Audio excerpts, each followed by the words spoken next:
Hello বন্ধুরা, মিত্রাস কিচেনের নতুন আরেকটি পর্বে সবাইকে স্বাগত। আজকে একটি মাংসের রেসিপি নিয়ে হাজির হয়েছি। যারা ঝাল খেতে পছন্দ করেন তাদের জন্য একদম উপযুক্ত হলো এই রেসিপিটি। রুটি, পরোটা বা ভাত সকলের সাথে সমানভাবে সঙ্গত দিতে পারে এই পদটি। তবে ঝাল যারা তুলনামূলকভাবে একটু কম খায় তারা যে এই পদটি একদমই খেতে পারবেন না তা কিন্তু নয়। ঝালের মাত্রাটা একটু কমিয়ে দিলেই খেতে পারবেন। প্রতিবারের মতোই পর্বটি শুরু করার আগে সকলের কাছে একটা ছোট্ট অনুরোধ হলো চ্যানেলটিকে সাবস্ক্রাইব করার পরে পাশে থাকা বেল আইকনটা ক্লিক করতে ভুলবেন না। বেল আইকনটা ক্লিক করা না থাকলে নতুন রেসিপির নোটিফিকেশন কিন্তু আপনাদের কাছে পৌঁছবে না। ভিডিওটি ভালো লাগলে ভিডিওটিকে লাইক এবং শেয়ার অবশ্যই করবেন, আর আপনাদের মূল্যবান মতামত অবশ্যই আমাকে জানাবেন কমেন্ট সেকশনে। তাহলে এবার পর্বটি শুরু করছি। এখানে মুরগির মাংস নিয়েছি 800 গ্রাম। বড় বড় টুকরোগুলো একটু চিড়ে নেবেন, তাহলে মশলাটা মাংসের ভেতরে খুব সুন্দরভাবে ঢুকে যাবে। মাংসগুলোকে পরিষ্কার করে ধুয়ে একটা ঝাঁঝরির মধ্যে রেখে দিয়েছি 30 মিনিট ধরে। এবার মাংসগুলোকে একটা অন্য পাত্রে নিয়ে নেব।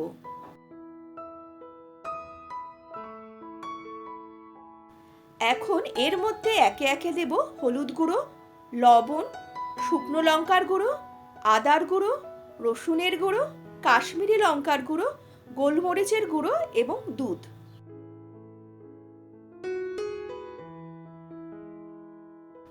আদার গুঁড়ো এবং রসুনের গুঁড়োর পরিবর্তে কিন্তু আদা বাটা এবং রসুন বাটা ব্যবহার করতে পারবেন।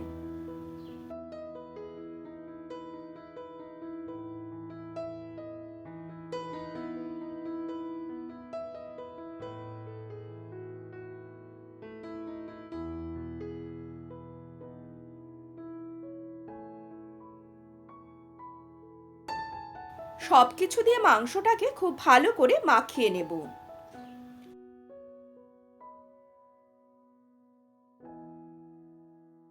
মাখানো হয়ে গেলে ঢাকা দিয়ে রেখে দেব 30 থেকে 45 মিনিট।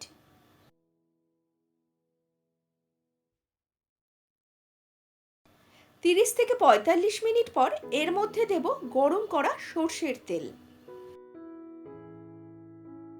ভালো করে মাখিয়ে নিয়ে ঢাকা দিয়ে রেখে দেব 10 থেকে 15 মিনিট।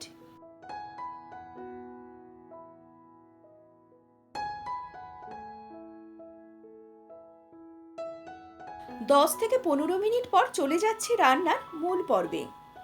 প্রথমেই একটা কড়াইতে সর্ষের তেল নিয়ে গরম করে নিতে হবে। তেল গরম হয়ে গেলে দেব গোটা শুকনো লঙ্কা। শুকনো লঙ্কার পরিমাণ কম বেশি করা যেতে পারে।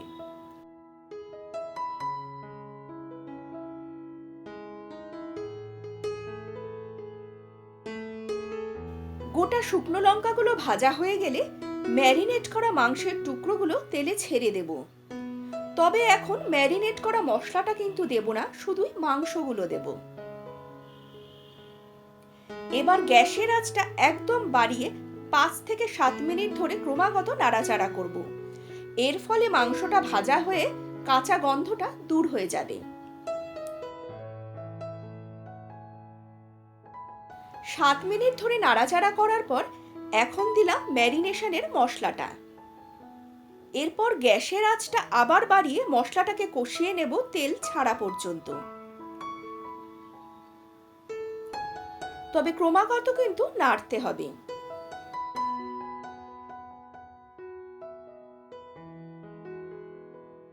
এখন তেল ছেড়ে দিয়েছে, এবার দেব পেঁয়াজ কুচি। পেঁয়াজ কুচি দিয়ে মাংসের সাথে ভালো করে মিশিয়ে নিয়ে গ্যাসের আঁচটা একদম মৃদু করে ঢাকা দিয়ে রান্নাটা করব যতক্ষণ না মাংসগুলো সুন্দরভাবে সেদ্ধ হচ্ছে। এর ফলে মাংসের গা থেকে জলও কিন্তু ছেড়ে দেবে। তবে মাঝে মাঝে একটু নাড়াচাড়া করতে হবে। আমার মনে হচ্ছে এখন মাংসগুলো সুন্দর সেদ্ধ হয়ে গেছে, তবুও একটু দেখে নিচ্ছি। মাংসগুলো সুন্দর সেদ্ধ হয়ে গেছে। এবার গ্যাসের আঁচটা বাড়িয়ে মাংস থেকে যে জলটা বেরিয়েছে সেটা সম্পূর্ণ শুকিয়ে নেব। তবে এখন আর ঢাকনা কিন্তু ব্যবহার করব না। জলটা শুকিয়ে গেলে তেলটা ওপরে ভেসে উঠবে। জল শুকিয়ে গেছে, এখন দিচ্ছি ভিনিগার ও সামান্য চিনি। চাইলে চিনির মাত্রাটা কমিয়ে দিতে পারবেন, তবে বাদ দেবেন না। এবার গ্যাসের আঁচটা বাড়িয়ে নাড়াচাড়া করব 4 থেকে 5 মিনিট ধরে। 5 মিনিট পর দিচ্ছি গরম জল 8 কাপ। এই পদটি কিন্তু ঝোলঝোল হবে না, মাখা মাখা হবে।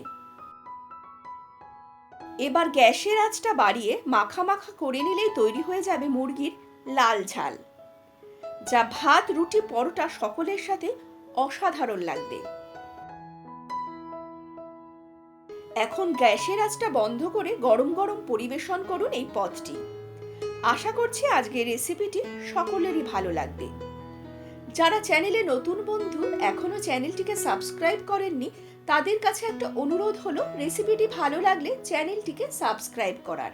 সাবস্ক্রাইব করা থাকলে রেসিপি চ্যানেলে আপলোড হওয়ার সঙ্গে সঙ্গেই আপনার কাছে নোটিফিকেশন পৌঁছে যাবে। আজকের কিচেন পরিক্রমা এখানেই শেষ করছি। সকলে ভালো থাকবেন, সুস্থ থাকবেন এবং আমার চ্যানেলের সাফল্য কামনা করবেন। তাহলে আজকের মতো বিদায় নিচ্ছে। নমস্কার।